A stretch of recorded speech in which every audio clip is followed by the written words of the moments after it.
Rejection. Even the word makes people tense up. It's not just something we experience, it's something we fear. From job interviews that end in polite silence, to texts left unread, to hearing "we went with another candidate," rejection is a universal part of being human. And yet, no matter how many times we go through it, it still feels like a gut punch every single time. But here's the secret: rejection isn't the villain. The real danger lies in what we tell ourselves after it happens. That inner voice that whispers, "You weren't good enough," "You'll never get it right," "You're not lovable," or "You're just a failure." That voice, if left unchecked, can gnaw away at our self-worth like termites inside a wall. Slowly, silently, destructively. And that's where we begin. Not with rejection itself, but with how we interpret it. Because the real power lies not in controlling who says yes or no to us, but in what we choose to believe afterward. Rejection is baked into the fabric of human life. Evolutionarily, being rejected from a tribe meant literal death. Today, it just feels like it. Our brains still light up like we're in mortal danger when someone turns us down, ghosts us, or breaks up with us. That biological response is real, but it's not final. You're not stuck there. And more importantly, your worth doesn't decrease with every no you hear. When we face rejection, the first instinct is often to personalize it. If someone turns us down, we assume it's because we're lacking something. We fill in the blanks with negative self-judgment. I wasn't smart enough. I'm not attractive enough. I'm just not cut out for this. But what if none of that is actually true? What if rejection isn't proof that you're not enough, but just a redirection? What if it says more about timing, compatibility, chemistry, circumstance, or 100 other things outside of your control than it ever says about your value as a human being? No one is immune. The most celebrated authors, artists, entrepreneurs, even Nobel Prize winners, you name it, have all faced rejection. Repeatedly, famously, painfully. But they didn't let those rejections define them. They let them shape their growth instead of shrink their worth. There's a quiet confidence that comes from realizing rejection doesn't need to mean devastation. It can mean redirection, information, clarification, even liberation. Rejection might feel personal, but it often isn't. Think about it. When you apply for a job and don't get it, that employer doesn't know your whole story. They didn't see the late nights you put into learning your craft, or the passion you have, or the resilience you've built over years of struggle. They just saw a snapshot, a resume, a few interview questions, and they made a decision based on their own needs, goals, timelines, and biases, many of which have nothing to do with your worth. The same goes for romantic rejection. Someone not choosing you doesn't mean you're unworthy of love. It means they were looking for something different. Sometimes something they couldn't even articulate. Sometimes they weren't even ready to receive the kind of love you offer. That's not about your value. That's about their capacity. But even when we logically understand this emotionally, rejection still hurts.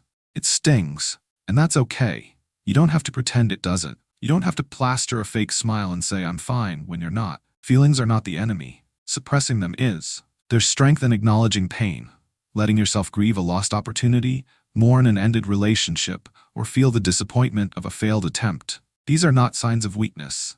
They're signs of humanity. They're part of the process. And here's something we often forget. Pain is temporary, but the conclusions we draw from that pain can last forever if we're not careful. So what conclusions are you drawing?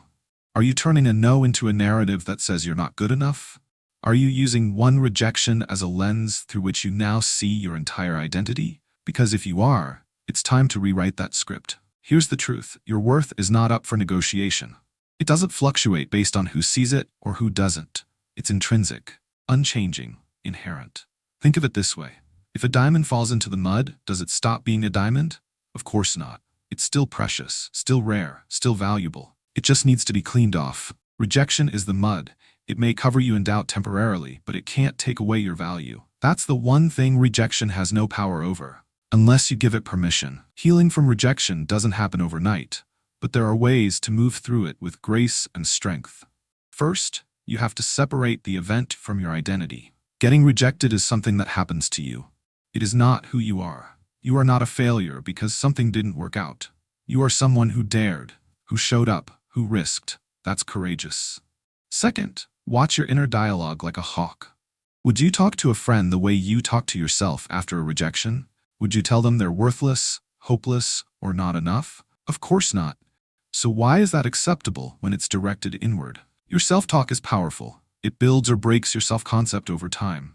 If your internal voice sounds more like a bully than a best friend, it's time to interrupt that pattern. Start noticing when your mind spirals into shame, and counter it, not with fake positivity, but with truth. The truth is, rejection is feedback. Sometimes it shows us where we can grow. Sometimes it reveals what we truly want or don't want. Every no refines your direction. It sharpens your awareness. It clarifies your path. You are not the sum of your rejections.